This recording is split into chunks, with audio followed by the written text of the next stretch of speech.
And welcome to another episode of the Planetary Persuader. I'm KozMcKev, your host. This one is for July 17th, 2020.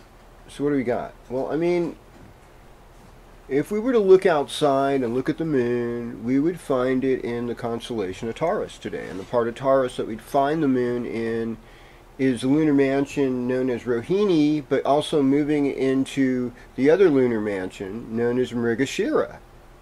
So Rohini is the most beautiful wife of the 27 nakshatras. It's said that the moon made her his favorite wife. And Rohini is ruled by the moon. Rohini is all within the constellation of Taurus. Rohini is considered the most attractive of all the women. It means red. It means the red star Aldebaran. And she's just so attractive that the moon was starting to ignore his 27 other wives. And these wives got together, the other 26, and said, hey, you know, God, what did you do with this moon that you're allowing him to just ignore us? And then he says, well, that's not right. We want you to make him disappear. Nobody should have him if we can't.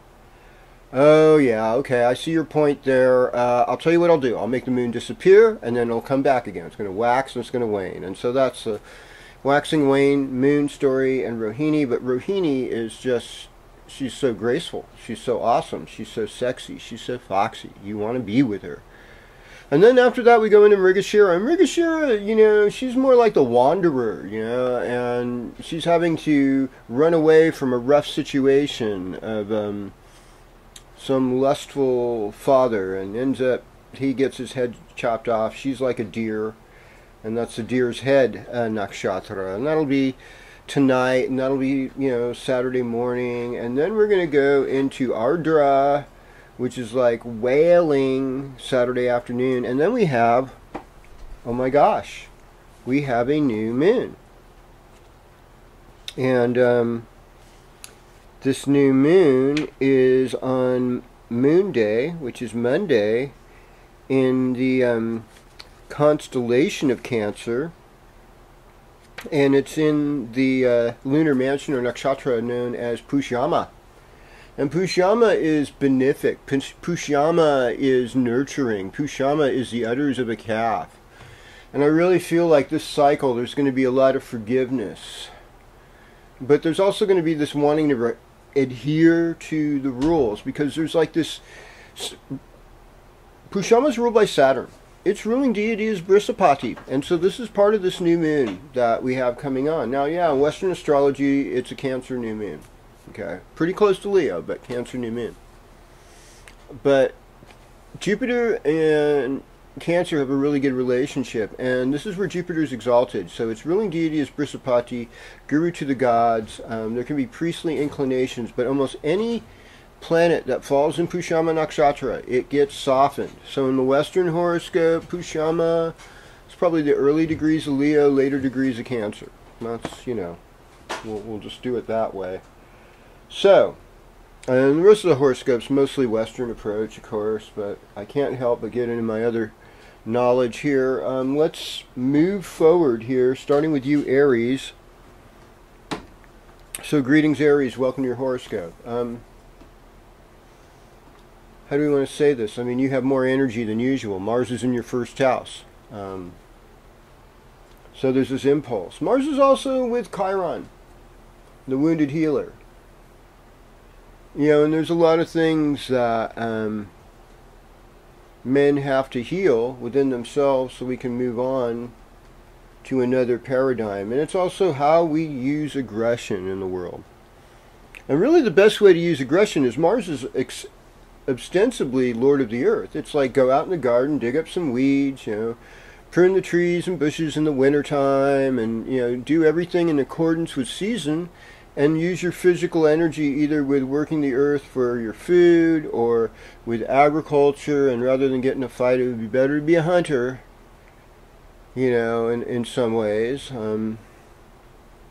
Not for, you know, endangered animals, but ones that you actually need to eat for a living, you know, or for your life. I mean, your own life sustaining. You know, killing is hard. Even killing plants is hard. Everything is karma. There's people that are breatharians that actually the nectar of the goddess flows on them and they're able to get what they need. You know, it's quite a stunt. I haven't learned it yet. But yeah, you know, Aries, you know, pay attention to your spiritual life. Find a love of your siblings, your close long-term friends. Work with that.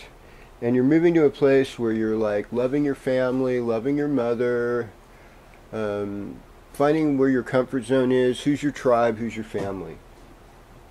While you have all these changes and pressures at work. Yeah.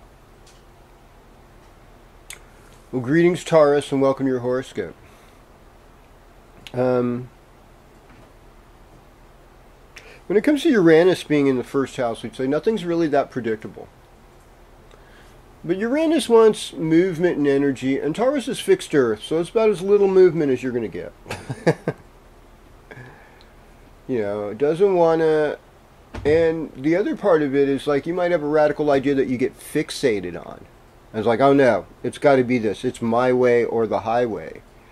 And that's a really foreboding place to be. And yet, at some ways, you might have some really good ideas, some really innovative ideas at this time.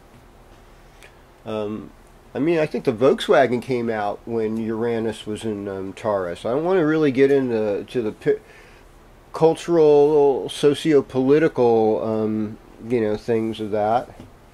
But people of all races and nationalities have enjoyed the VW. There, I said it. Right? Even Jewish people. Yes. So, I would say there's this element of like learning from your teachers, you know, like that is going to be the good karma. A couple weeks ago we had that Guru Purnima moon, and that really was like emphasizing honoring people that have been patient with you, good teachers in your life. Things will go better. Alright. Greetings, Gemini. Welcome to your horoscope. Okay. So, Mercury retrograde in Cancer in the Western Zodiac. It's actually sidereal Gemini the whole time. And you know, and Venus is actually sidereal Taurus the whole time of the retrograde was. You know, and so it's like, whoa, we're in this place where these planets are, you know, the shadow side of them, maybe even in Western astrology, is that they're very empowered. So what are you saying, Gemini? Put your money where your mouth is. That's kind of some of it. This also, transit in the second house can involve family, values, money, material needs. And with Mercury there, it's like you can manifest your material needs. Even though this seems like hard and uncertain times, there's new avenues of wealth opening constantly. And you might just be there at the right place, right time, make it work. It's encouraging. You know, and now at least that Cal-Sarpa Yoga is starting to break up. You know, it's starting to get from that one-sidedness. We're trying to move forward. And by the end of this week, we'll have moved forward, where things will feel like they're opening up again.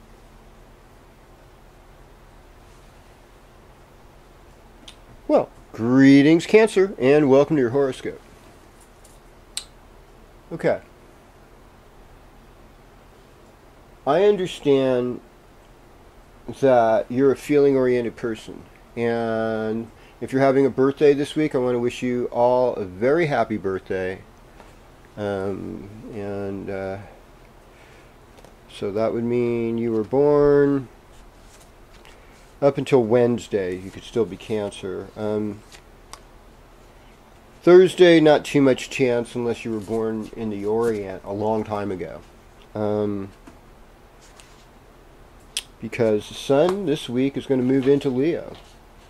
So in a lot of ways that's pressure off. I mean, you're moving out of this place of like basically being a know-it-all.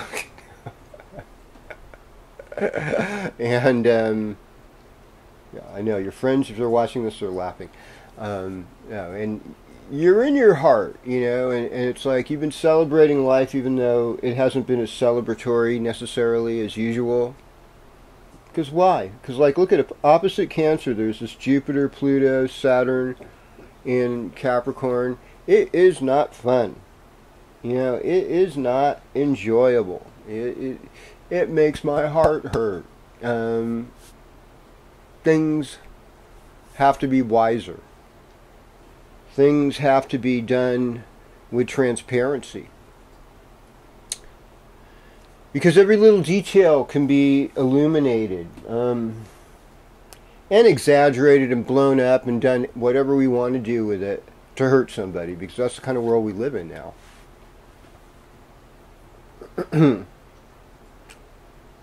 You have a good social life, though. I mean, it's exciting. I mean, there's karma. You know, there's karma in love. It's like time to get enough sleep. A lot of renewal this week. All right. Greetings, Leo. Welcome to your horoscope. Well, the veil is beginning to lift, Leo. Let's see. I believe it happens on Wednesday. Yes, Wednesday at 1:37 a.m. Pacific Daylight Time. The sun goes into Leo. So most of you will wake up the 22nd. Sun's going to be in Leo.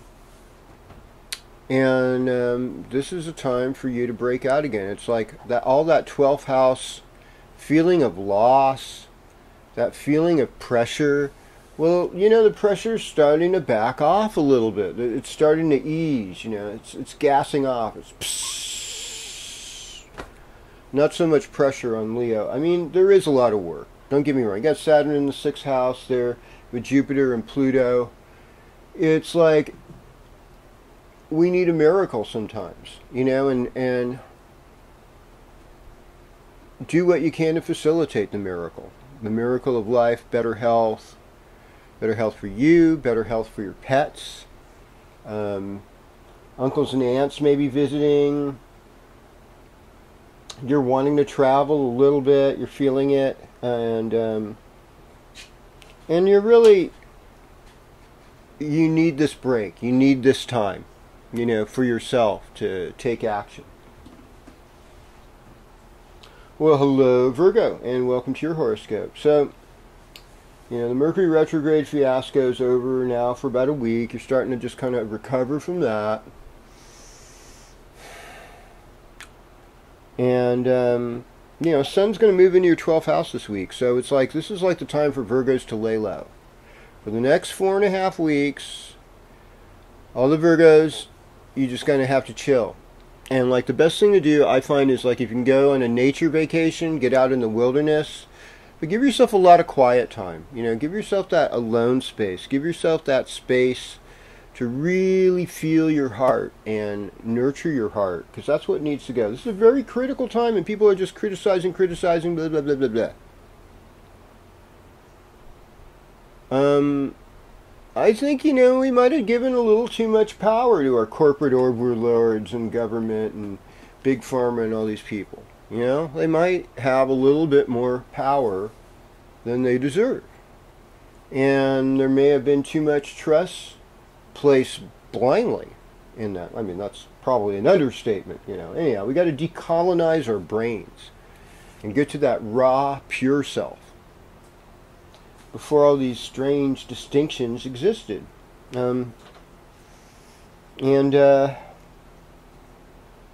Working on more peace, you know, finding creative ways to express what might be really dark and turning it into something beautiful. That's your gift, Virgo. Alright, so, I mean, greetings, Libra, welcome to your horoscope. And I think I said this last week, too. It's like everything's on the partnership side of the scope of other people. It seems like there's some instability in the home life that just needs to be settled, or it's just uncomfortable because it's same old, or there's some rigidity you're trying to alleviate. But beyond that, I mean, Venus is in the 9th house. It's like a time to take an adventure. Go somewhere. Do something, you know, and you could even have a long-distance romance. in this type of situation. Okay.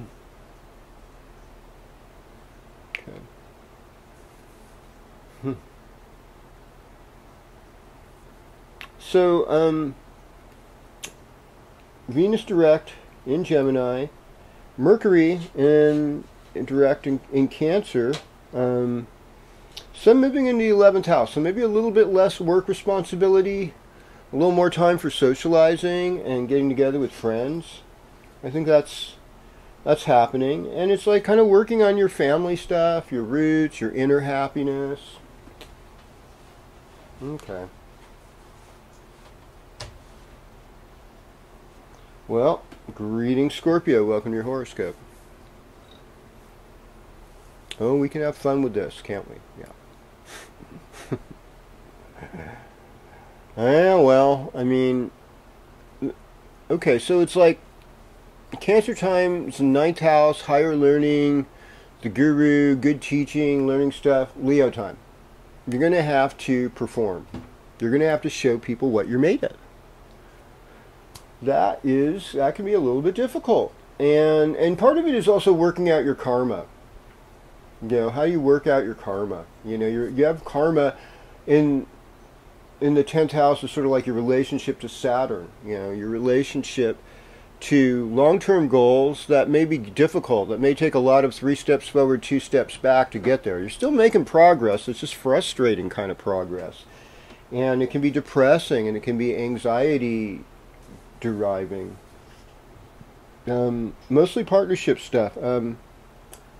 Saturn, Pluto, Capricorn, Pluto and Capricorn, Jupiter and Capricorn, all in the 3rd house. And it's like, it's harder to get together with your friends that mean something to you right now. You know, there's these limits placed on that, on neighbors, friendships, and it's just how to deal with that. How to be okay with that.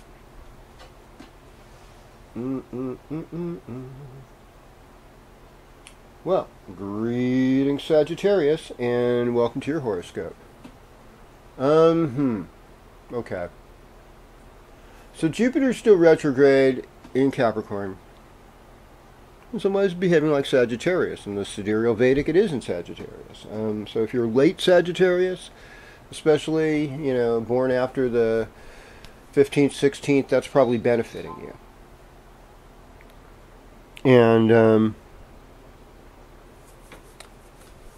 that's okay. You know, that is legit. Mars in the 5th house, you know, Mars gives you Shakti, it gives you joy, it gives you power, it gives you something worth doing. And that's great. And you've gone through a lot of partnership issues. In fact, love might be in your life where it wasn't before, and you're opening your heart to love, and love is making its way to you. And it's not... healing the heart can be rough, man. Yeah, and but it's like money can come your way. Many good things. You got to do things to keep you inspired to be healthier, and you got to understand that other people are in power and in control right now, and you just have to be okay with that. Don't put yourself in a dangerous situation, even if it's righteous. Here we go. Greetings, Capricorn. Welcome your horoscope. There's a gift. You know, there's a gift somewhere in all of this. And you're here to find that gift. In fact, Cancer time is a great time for partnerships for you. So hopefully you've manifested some kind of romance or some kind of negotiation. It's also a good time to get a job for you. Sign a contract, make an agreement. Okay. Now Sun's going to be moving into Leo. It's going to be moving into the 8th house. So that's like getting into occult studies, your spiritual life. You just want to realize you might be helping other people with their money, taking care of other people's property can be part of it. Having an inheritance is sometimes part of it, which, you know, for those of us who have loving parents, doesn't matter if you're, you know, 80 years old when you lose them. You don't want to lose your parents. You know what I mean? You still love them very much. I mean, very few people after 65, 70 still have parents. But so I've known some, you know, and you love them all the way to the end of the road. And it's just like that. Make good relations. It's like an introspective time for Capricorn. All right. Greetings, Aquarius. Welcome to your horoscope. Namah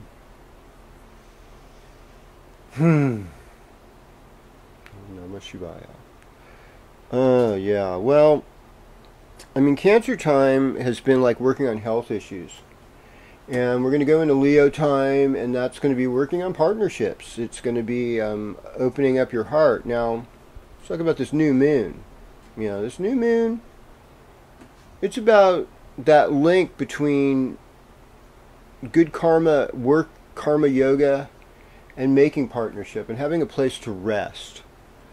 Having a place to have an agreement, you know, an end of a war. A beginning of a negotiation that seems good, you know, and so good negotiations can happen, romance can happen. I mean, you've had Venus in the 5th house for quite a while now. That's looking good on you, and I mean, with the moon, this could be a really romantic weekend for Aquarius. Aquarius might have some fun, but you know, it's an introspective time. Well, all right. Greetings, Pisces. Welcome, welcome, welcome to your horoscope. I mean, it is a time, you know, for you to focus on your spiritual vision and what's a higher aesthetic, what is agape love. If you can, like, socially distance little parties, you know, you're trusting people, they could be working on practical world issues, and that's going to work for you right now. It's easy to get exasperated and to bark at people, or bark back at people that are barking at you. It really doesn't work good, and I know it's easy to get triggered at this time. Remember, whenever anybody says anything, there is a request, there is a need, and if we can meet needs with empathy and grace, we won't be in as much conflict as we're in. But as it remains, I don't empathize with you, you don't empathize with me. It's not a fun, that is not a good way to live. It's not neighborly, and it's not going to bring you the enlightenment and peace of mind you want. You know, and so that's like what you're working for right now. It's peace in the heart. And as the sun moves over into Leo, you know, you'll be working on health issues for the next 4.5 weeks, so don't get overheated. Be kind to one another. Check in on your siblings, your moms, your dads, your children, your grandchildren, and let love reign supreme. It's KozMcKev, Cosmic Forecast, Planetary Persuader. Like, ring the bell, subscribe, share it with a friend. I love you.